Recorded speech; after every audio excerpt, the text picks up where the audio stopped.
présenter les besoins en termes de ressources financières qu'il faudra bien que nous puissions mobiliser pour réaliser ce recensement général de la culture.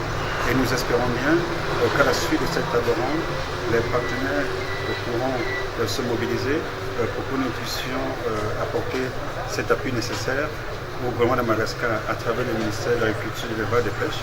pour la réalisation de cet important document qui est le recensement général de la culture. Comme vous le savez bien, le recensement général de la culture, c'est un instrument important pour la prise des décisions, notamment sur toutes les questions qui portent sur le développement rural, que ce soit l'agriculture, la pêche, la forêt et l'élevage. Et normalement, le recensement général doit être élaboré tous les 10 ans.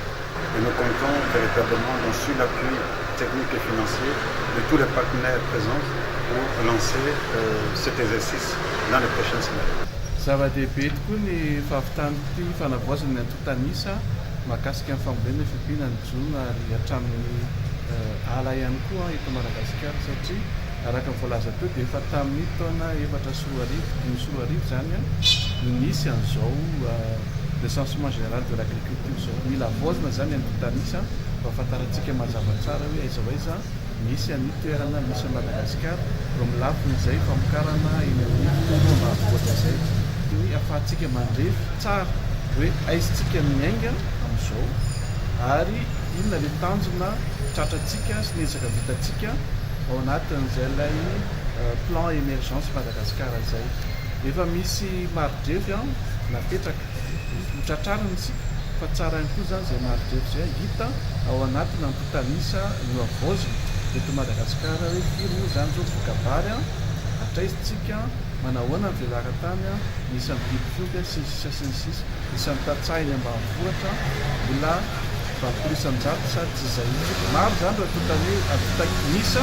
sy totakevitra tena mila avozona mba ahafahantsika mandrafitra tsara sy mampirindra tsara ny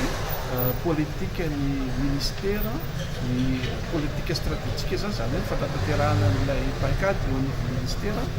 mba ahafahantsika tena miditra ao anaty fantatanterahana izay no tanteraka araka ny tokony izy ny plan émergence Madagasikara. Tena zava-dehibe zao fampionana andreo mpiara-miombinantoka amintsika eto Madagasikara reo le partenaire technique et financier satria zany fanavozana antotanisa zany manerana Madagasikara dia tena asa goavana zany tena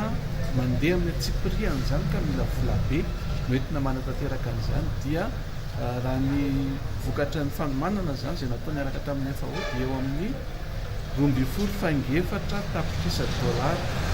12,4 millions de dollars zany ny hoentimanana anatanterahana an'izany anatin'ny fotoana 3 taona eo zany hoe manomboka amin'ity zany ny tanjona dia hoe dian'izao volana juin zao na juillet dia atomboka fanatanterahana azy io mba azahoana vokatra haingana zany ahafahantsika manatsara ny paikady hoentina mampandroso ny tontolo mpamokarana eto Madagasikara.